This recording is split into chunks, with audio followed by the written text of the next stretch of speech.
Hello everyone, welcome to Learnn. Today we'll be doing conditionals. Okay, so that said, I would have to explain something here. So conditionals. Okay, let's go here. So conditionals or conditional statements add some level of intelligence to your program, in that your program will be able to handle and then make decisions. So these are the conditions. We have if, else, elif, nested if, and then switch case statements. So it follows a syntax. Okay, so the if expression and then the statements. So we have the else and then the statements. So as you can see here, but let me explain here first. So indenting is very key or important in the syntax of Python. Wrong index could cause a line or block of code not to run. So some IDEs or text editors come with like auto indenting. So if your system doesn't come with auto indenting, you'd have to use 4 spaces, okay, to auto indent, to manually indent your code. Okay, so to do that, you would have to check to tune your indentation command in your IDE. So whichever text editor you are using, you will want to go and check it on and off, because indenting, wrong indenting might cause your program not to run. So the if expression ends with a colon. Okay, ends with a colon. Okay, so let's see. Let me explain something here first. Okay, so here, okay, so there's something, a kind of small code I was trying to create with App Inventor, MIT App Inventor. Okay, so here on screen initialize, we want to test. Okay, so if the device has the person device has a fingerprint scanner, and it should authenticate the person's fingerprint. Else, it should call a notifier and then no fingerprint sensor. Okay, so it will show an alert on the person device that there's no fingerprint scanner. And then here we have the if and then the else if. Okay, so the if, okay, and its expression, and then the else if with its expression. So here is testing if it has a scanner, and then it will authenticate the person's fingerprint.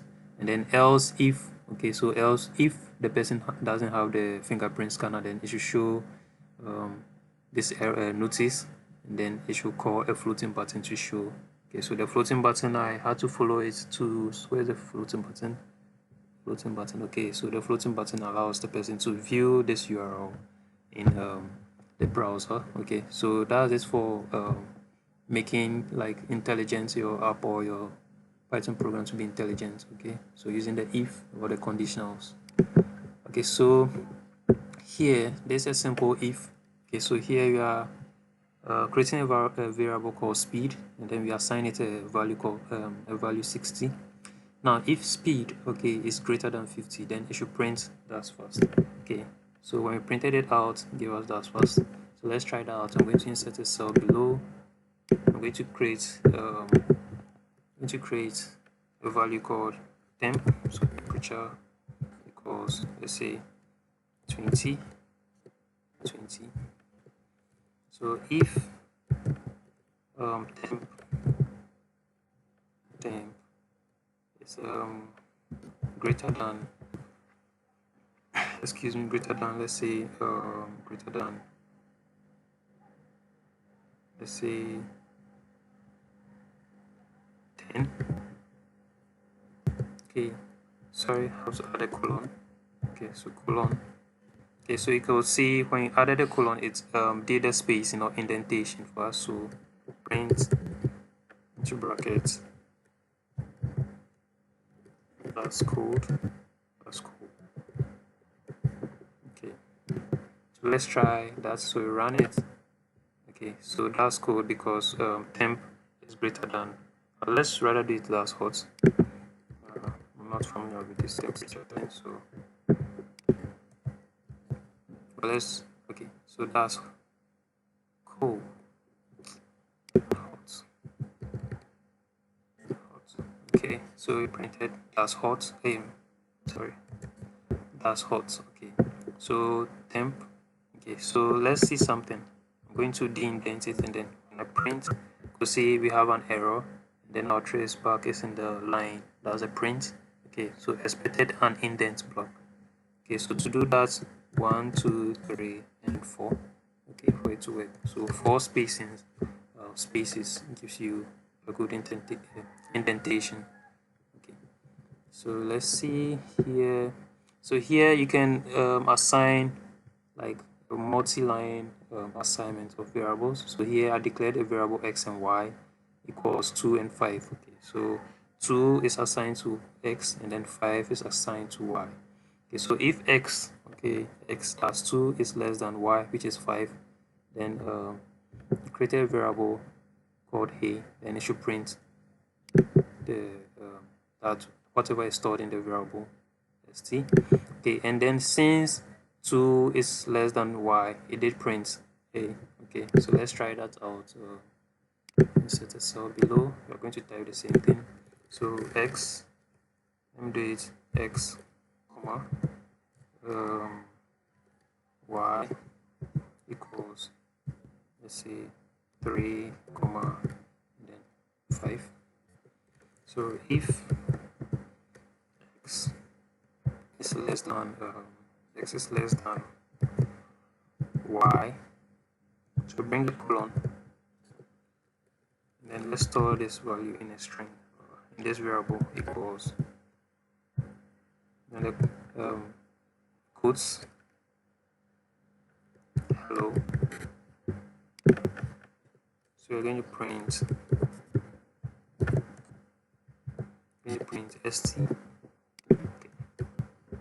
Okay, so 2 that's 3 is less than y, and that's why I printed this. Okay, so let's say let's go to this side.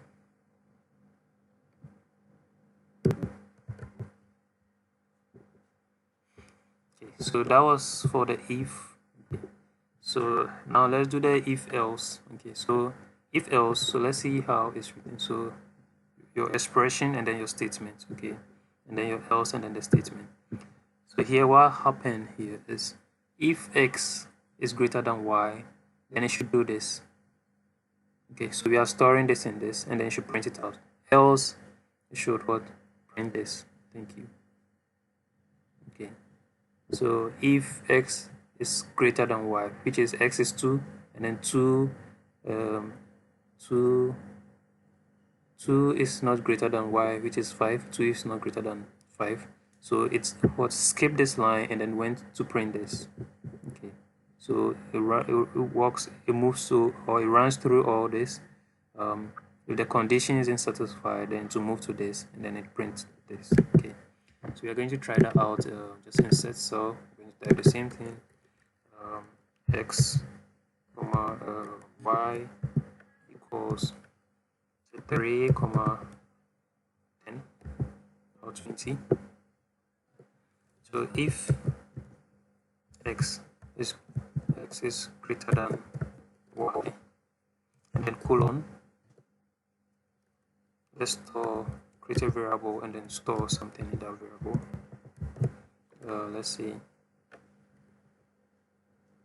aloha, and then else colon st equals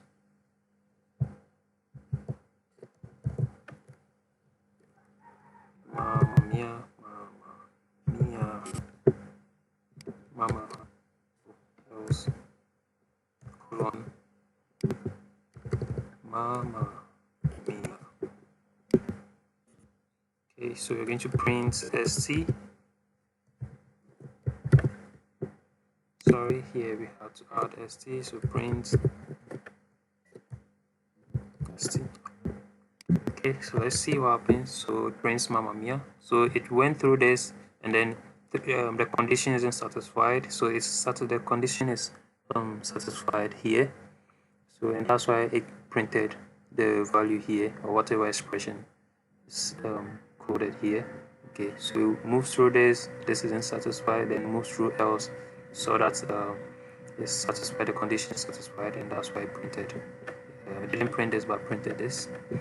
Okay, so we have the elif elif statement. So this only executes one aspect of the code. So speed equals 30. If speed is greater than 40, then print that is fast. Elif speed, elif if elif speed greater than 20, do not overspeed. Okay, so here if, okay, so no expression, but with the elif gives an expression. So when you check this, okay, so this is an example of elif. Okay, so if this is not set, then another expression, and then it should do this. Okay, so let's try that out. So I'm going to insert a cell below. Okay, so let's create temp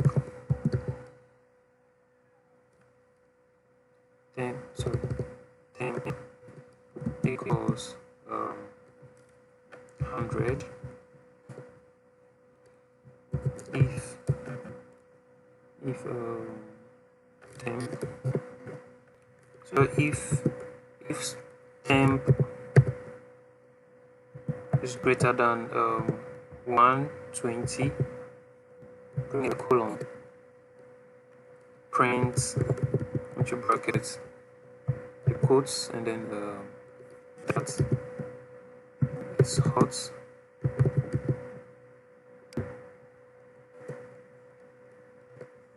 else, sorry, not else, elif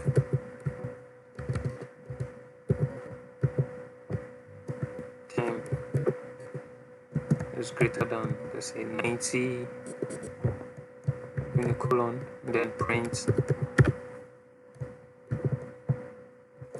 that is 1. Okay, so let's see what do you think it will, the printed statement will be, or the output would be. So let's see that.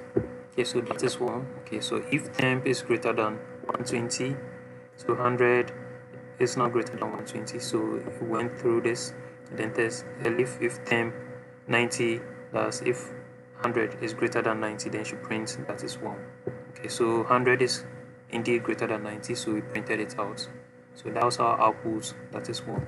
Okay, so you can see here a nested if and then elif. So if speed is greater than 40, print do not overspeed. Elif speed greater than 20, print this. Elif speed greater than, so a whole lot. So you can do a whole lot of elif, as you can see here. Okay, so you can add lots of elif or else if conditions here. Okay, we have the switch statement and then nested if. Okay, so that should be it for conditionals, and I think you have to do a lot of experimentation and then test on the elif and then if and then the switch and then nested if statements. Okay, so thank you for watching. See you on this tutorial.